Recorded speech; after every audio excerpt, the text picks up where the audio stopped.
Ayan, meron tayong gagawin na yung sprocket niyan na sira na yung lagayan ng circle clip. Kaya yung ayan, naalis na yung lock ng circle clip, yung parang pinaka-kanal niya. Kaya yung sprocket niya lumalabas na talaga siya.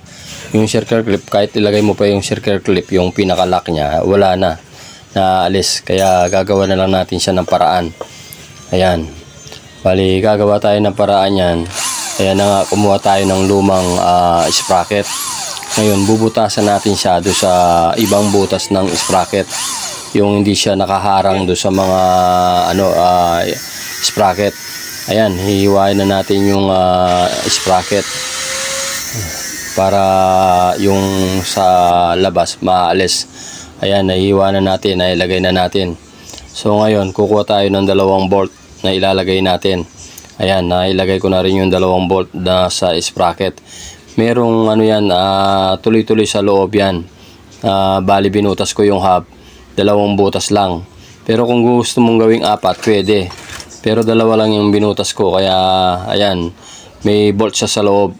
Bali 2 nut yung pinaglalagay ko. Bawat isang bolt and nut, 2 nut para nakalock yung nilagay nating lock do sa yan yung isang buong sprocket. Ngayon nahiwa na natin, kaya hindi na kailangan yun.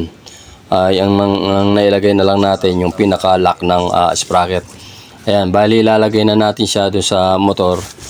Titignan natin ngayon kung hindi sumasangga yung sumasayad yung bolt na 2 nilagay natin doon sa sprocket, yung ginawa nating parang circle clip.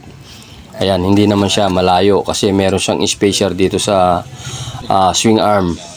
Ayan, umiikot naman siya. Kaya yan ang tanging paraan lang na nagawa natin doon sa nasira. Ayan, nakita nyo naman umiikot na. So okay na yung ginawa natin.